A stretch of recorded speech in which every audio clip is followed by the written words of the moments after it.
आज का टॉपिक है पर्यावरण सुरक्षा। जहां एक ओर प्रदूषण पर्यावरणीय सुरक्षा के लिए एक संकट है, वहीं दूसरी ओर धारणीय विकास पर्यावरण के क्षरण को कम करने में सहायक होता है। यह धारणीय विकास पर्यावरणीय सुरक्षा के लिए आवश्यक है। धारणीय विकास एवं कागज के थैलों का प्रयोग पर्यावरणीय सुरक्षा के सकारात्मक पहलू से संबंधित है। धारणीय विकास एवं कागज के थैलों का प्रयोग पर्यावरणीय सुरक्षा के लिए सकारात्मक पहलू से संबंधित है। वातानुकूलन का पर्यावरणीय सुरक्षा के नकारात्मक पहलू से संबंध है, जबकि गरीबी कम करने से पर्यावरण पर नकारात्मक तथा सकारात्मक दोनों प्रभाव पड़ते हैं। दूसरे दृष्टिकोण से देखा जाए तो गरीबी का पर्यावरण से अप्रत्यक्ष रूप से संबंध है, जबकि धारणीय विकास कागज के थैलों का प्रयोग वातानुकूलन का पर्यावरण से प्रत्यक्ष संबंध है। वहीं दूसरी ओर प्रकृति आवास का विनाश, जैव विविधता की हानि या प्राकृतिक संसाधनों के क्षरण होने से पर्यावरण को होने वाले नुकसान को पर्यावरण अपकर्षण कहते हैं। पर्यावरण अपकर्षण प्रकृति या मानव जनित होता है, यानी मानव के द्वारा भी इसे किया जाता है, जबकि अपक्षय चट्टानों की टूट फूट की वह क्रिया है जिसके अंतर्गत चट्टानें विघटन या वियोजन द्वारा ढीली पड़कर एवं विदीर्ण होकर अपने स्थान पर ही बिखर कर रह जाती हैं। उल्लेखनीय है कि पर्यावरण की सुरक्षा हेतु धारणीय विकास एक उपयोगी युक्ति है। अतः धारणीय विकास एवं पर्यावरण सुरक्षा आपस में अंतर संबंध रखते हैं। इनसे संबंधित प्रश्न नंबर 1, पर्यावरण अपकर्षण से अभिप्राय है। हमने इसे पहले ही डिस्कस किया है। पर्यावरणीय गुणों का पूर्ण रूप से निम्नीकरण, मानवीय क्रियाकलापों से विपरीत परिवर्तन लाना, पारिस्थितिकीय विभिन्नता के परिणाम स्वरूप पारिस्थितिकीय असंतुलन, ये भी सही है। उपर्युक्त तीनों ही विकल्प सही हैं, इसलिए उत्तर हो जाएगा डी, और यहाँ पे उत्तर डी ही मेंशन किया हुआ है। इसका एक्सप्लेनेशन, प्राकृतिक आवास का विनाश, जैव विविधता की हानि या प्राकृतिक संसाधनों के क्षरण होने से पर्यावरण को होने वाले नुकसान को पर्यावरण का अपकर्षण कहते हैं। अपक्षय का विचार संबंधित है पृथक हुए पदार्थों के संग्रह से नहीं, मौसम में दैनिक परिवर्तन से नहीं, एक प्राकृतिक क्रिया जो चट्टानों को सूक्ष्म कणों में विभक्त करती है। हाँ, यह सही है। उपर्युक्त में से कोई भी नहीं, तो इसका उत्तर हो जाएगा सी। आइए इसके एक्सप्लेनेशन को देखते हैं। अपक्षय चट्टानों की टूट फूट की वह प्रक्रिया है जिसके अंतर्गत चट्टानें विघटन और वियोजन द्वारा ढीली पड़कर विदीर्ण होकर अपने स्थान पर ही बिखर कर रह जाती हैं। आइए अगले प्रश्न को देखते हैं। निम्न में से किस एक का संबंध पर्यावरणीय सुरक्षा से नहीं है? पर्यावरणीय सुरक्षा से नहीं है। धारणीय विकास का संबंध है गरीबी को कम करना, जिसे हमने ये पढ़ा था कि ये इनडायरेक्ट अप्रत्यक्ष तरीके से इसका संबंध होता है। वातानुकूलन का प्रत्यक्ष संबंध है। कागज के थैलों का प्रयोग, ये भी प्रत्यक्ष संबंध है।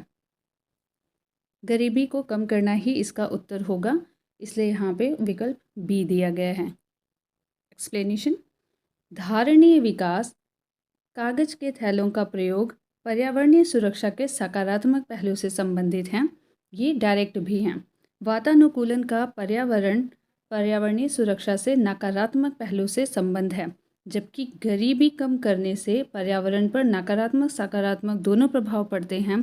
दूसरे दृष्टिकोण से देखा जाए तो गरीबी का पर्यावरण से अप्रत्यक्ष संबंध है, जबकि धारणीय विकास कागज के थैलों का प्रयोग वातानुकूलन का पर्यावरण से प्रत्यक्ष संबंध है। टॉपिक धारणीय विकास। धारणीय विकास सस्टेनेबल डेवलपमेंट विकास की वह अवधारणा है जिसके तहत वर्तमान की आवश्यकताओं के साथ साथ भविष्य की आवश्यकताओं को भी ध्यान में रखा जाता है। इसी तत्वाधान में धारणीय विकास के लक्ष्य बनाए गए हैं, जिन्हें वर्ष 2030 तक 2030 तक प्राप्त करने का लक्ष्य है। धारणीय विकास लक्ष्य को सर्वप्रथम 2012 में रियो +20 सम्मेलन में प्रस्तावित किया गया था। ध्यातव्य है कि 17 धारणीय विकास लक्ष्य 17 SDG तय किए गए हैं। ये इस प्रकार हैं। पहला है गरीबी की समाप्ति, दूसरा है भूखमरी से मुक्ति, तीसरा है लोगों के लिए स्वास्थ्य एवं आरोग्यता, चौथा है गुणवत्तापरक शिक्षा, 5वां है लैंगिक समानता। 6ठा है जल एवं स्वच्छता। 7वां है किफ़ायती एवं स्वच्छ ऊर्जा। 8वां है उत्कृष्ट कार्य और आर्थिक विकास। 9वां उद्योग, नवाचार और बुनियादी ढांचे का विकास। 10वां असमानताओं में कमी। 11वां संवहनीय शहरी और सामुदायिक विकास। 12वां जिम्मेदारी के साथ उपभोग और उत्पाद। 13वां जलवायु कार्रवाई। 14वां जलीय जीवों की सुरक्षा। 13वां जलवायु कार्रवाई। 14वां जलीय जीवों की सुरक्षा यानी कि जल में जीवन। 15 स्थलीय जीवों की सुरक्षा, स्थलीय परिस्थिति में जीवन। 16वां शांति, न्याय और सशक्त संस्थाएं। 17वां लक्ष्यों के लिए भागीदारी।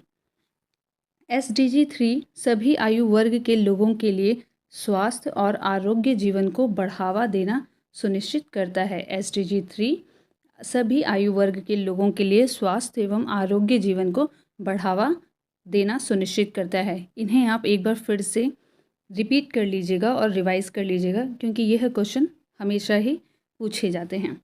आइए आगे देखते हैं।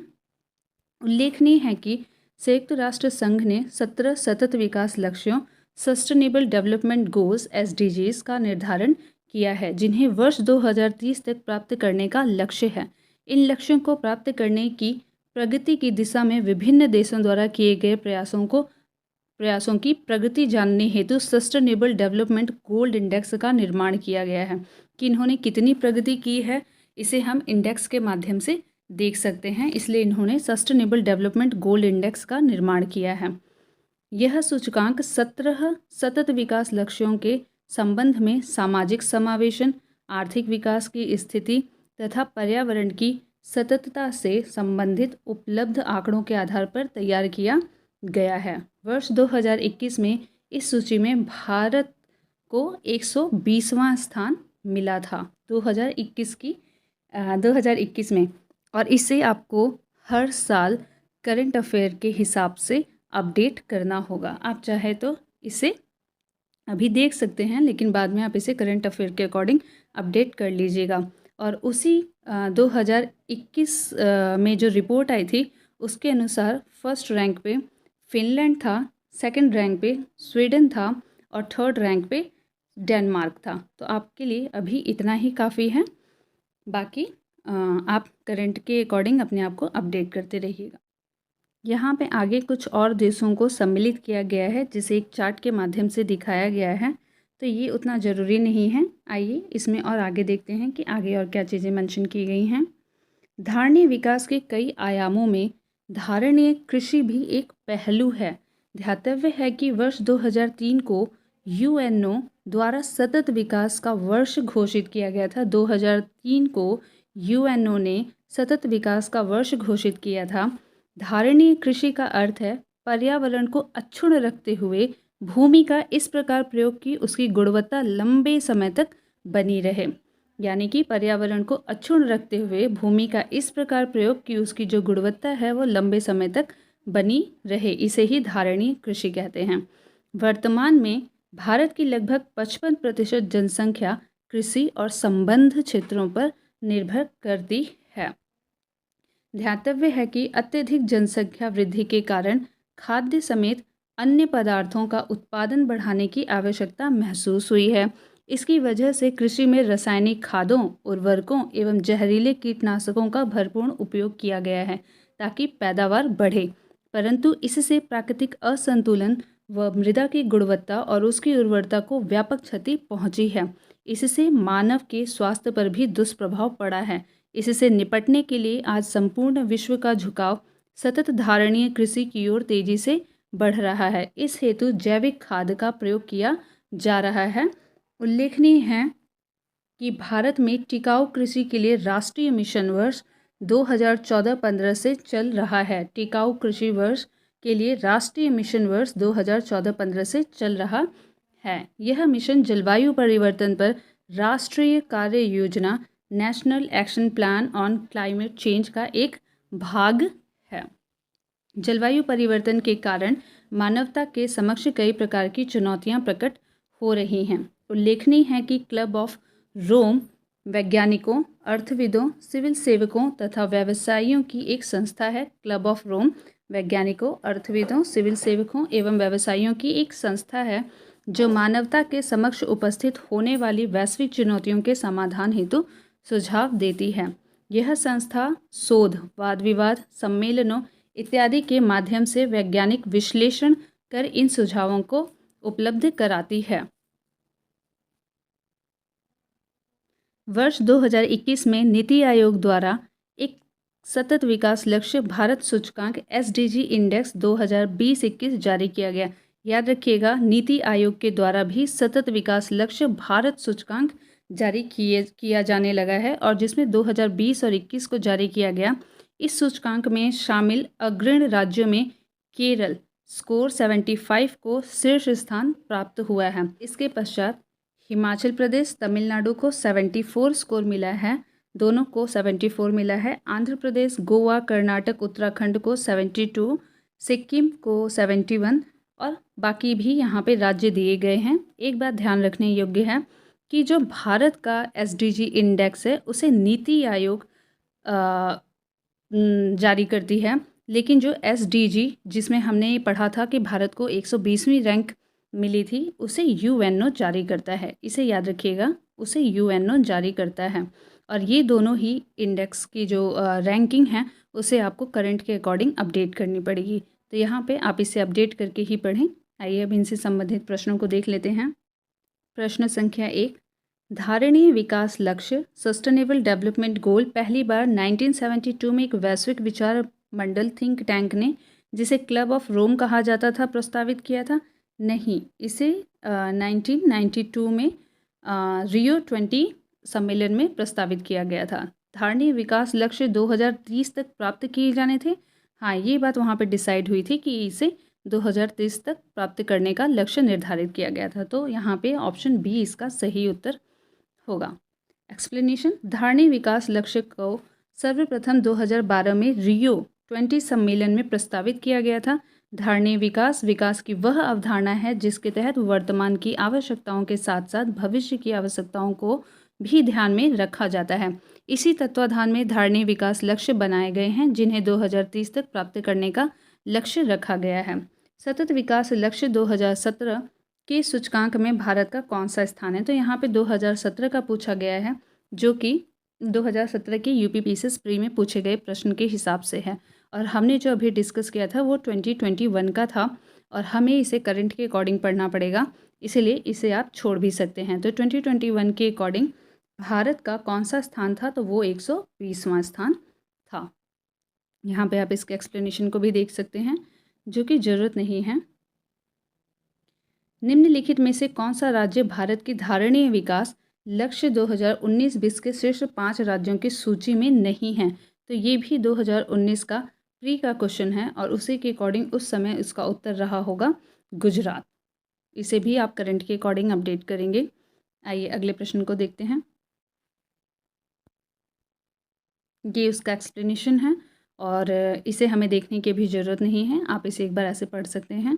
आइए नेक्स्ट क्वेश्चन देखते हैं। नीति आयोग द्वारा हाल ही में जारी सतत विकास लक्ष्य SDG इंडिया सूचकांक 2019 के अनुसार कौन सा राज्य प्रथम स्थान पर है?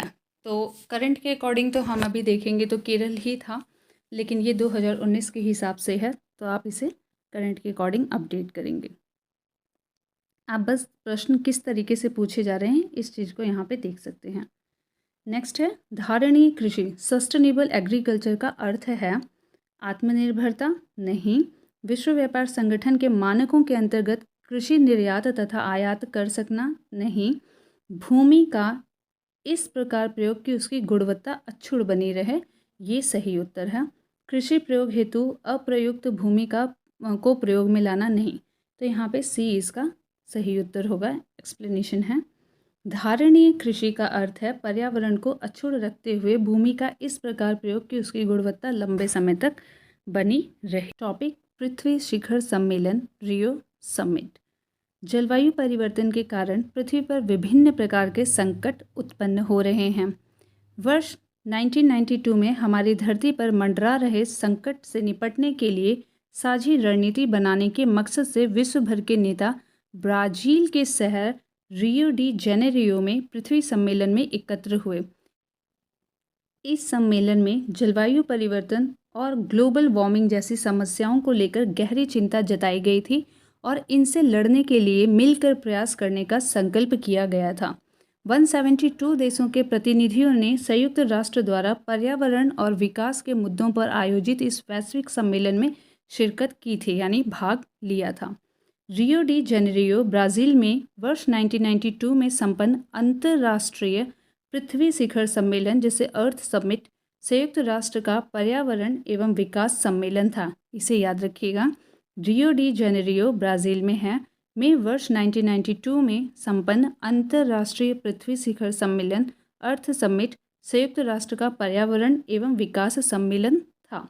रियो अर्थ समिट 1992 के दौरान वैश्विक पर्यावरण सुविधा GEF ग्लोबल इन्वायरमेंट फैसिलिटी की स्थापना की गई थी। किस समिट के दौरान? रियो अर्थ समिट 1992 के दौरान वैश्विक पर्यावरण सुविधा ग्लोबल इन्वायरमेंट फैसिलिटी की स्थापना की गई थी। यह 18 संस्थाओं के साथ मिलकर 183 देशों में वैश्विक पर्यावरण से संबंधित चुनौतियों से निपटने में सहायता करता है। यह संकटग्रस्त पारिस्थितिकीय तंत्रों, स्थलीय एवं जलीय को संरक्षित करने में अपनी भूमिका निभाता है।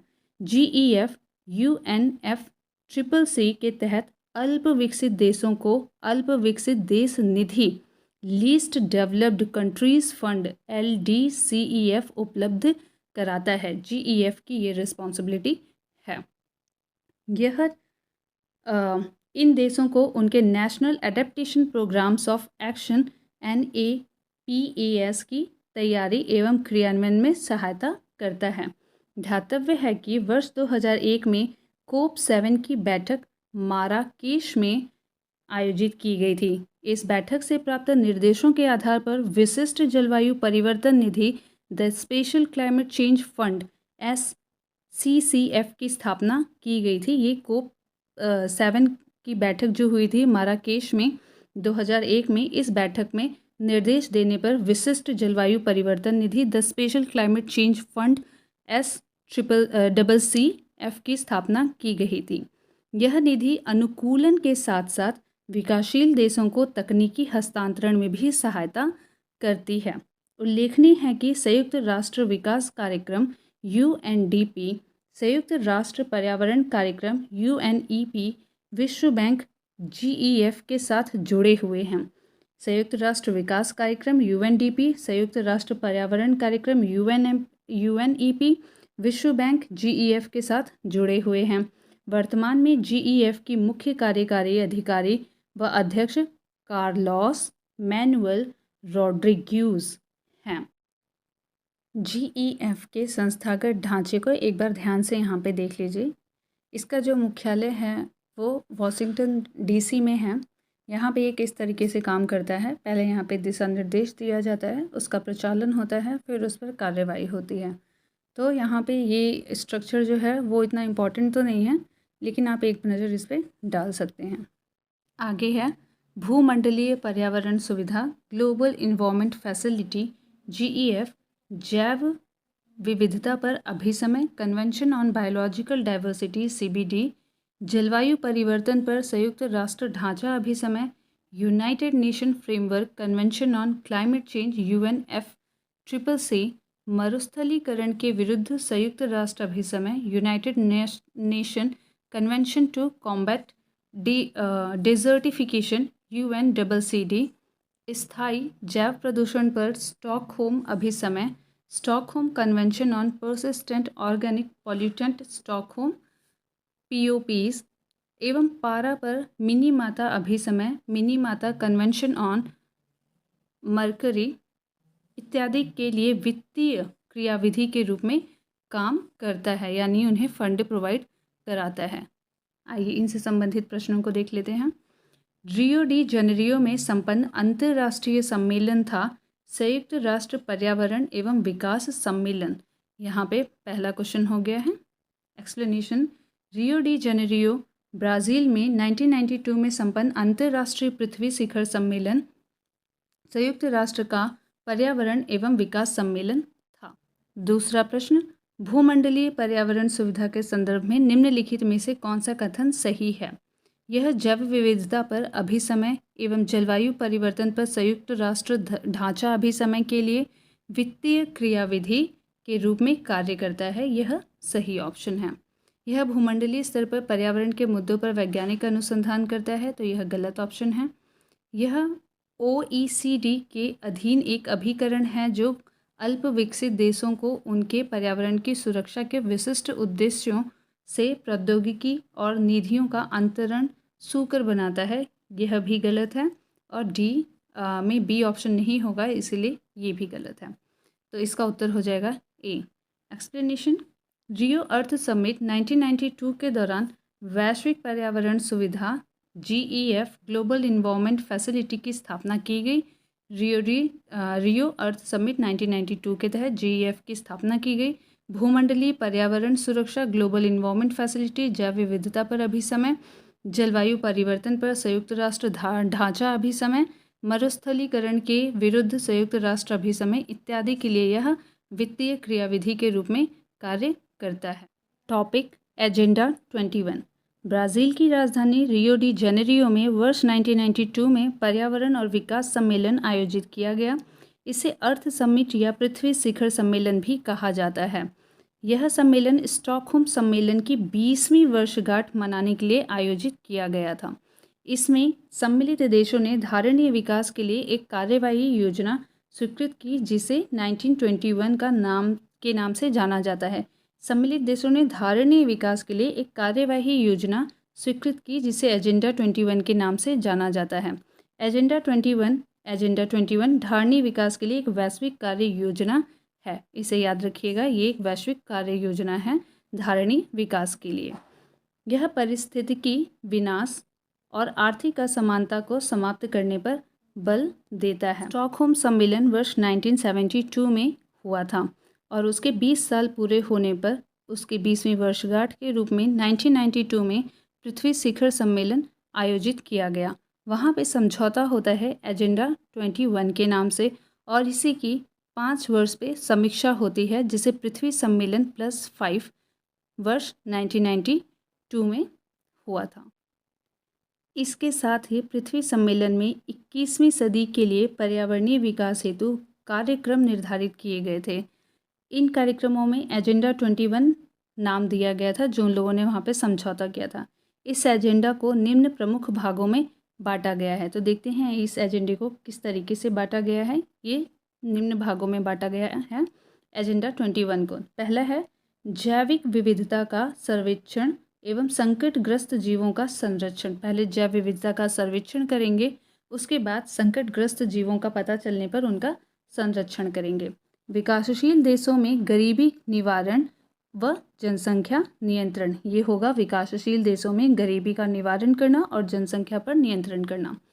पूंजी स्थानांतरण को उदार बनाने पर बल देना। सबको खाद्य, स्वच्छ जल व सामाजिक सुरक्षा प्रदान करना। अतः अंतर्राष्ट्रीय स्तर पर पर्यावरण संरक्षण एवं विकास की दिशा में यह महत्वपूर्ण प्रयास था। प्रश्न संख्या 1, समाचारों में कभी कभी दिखने वाले एजेंडा 21 के संदर्भ में निम्नलिखित कथनों पर विचार कीजिए। यह धारणीय विकास के लिए एक वैश्विक कार्य योजना है, यह सही है। 2002 में जोहान्सबर्ग में हुए धारणीय विकास पर विश्व शिखर सम्मेलन में इसकी उत्पत्ति हुई थी, तो यह गलत है, क्योंकि ये 1992 में रियो डी जेनेरियो, जो कि ब्राज़ील में था, वहाँ पे इसकी उत्पत्ति हुई थी। तो उस हिसाब से पहला ऑप्शन ही सही होगा। आइए इसके उत्तर को देखते हैं। तो केवल एक, यानी कि ऑप्शन है ए। आइए एक्सप्लेनेशन देखते हैं। एजेंडा 2021 धारणीय विकास के लिए एक वैश्विक कार्य योजना है। ब्राज़ील की राजधानी रियो डी जेनेरियो में वर्ष 1992 में पर्यावरण और विकास सम्मेलन आयोजित किया गया। इसे अर्थ समिट या पृथ्वी शिखर सम्मेलन भी कहा जाता है। इसमें सम्मिलित देशों ने धारणीय विकास के लिए एक कार्यवाही योजना स्वीकृत की, जिसे एजेंडा 21 के नाम से जाना जाता है। पृथ्वी शिखर सम्मेलन का आयोजन किया गया था काहिरा, रियो, डरबन और क्योटो में। तो रियो डी जेनेरियो जो कि ब्राज़ील में है, वहाँ पे आयोजित किया गया था। उत्तर होगा बी। संयुक्त राष्ट्र संघ द्वारा पर्यावरण एवं सतत विकास पर पहला पृथ्वी शिखर सम्मेलन 1992 में रियो डी जेनेरियो ब्राज़ील में आयोजित किया गया। अंतर्राष्ट्रीय स्तर पर पर्यावरण संरक्षण एवं विकास की दिशा में यह महत्वपूर्ण प्रयास था।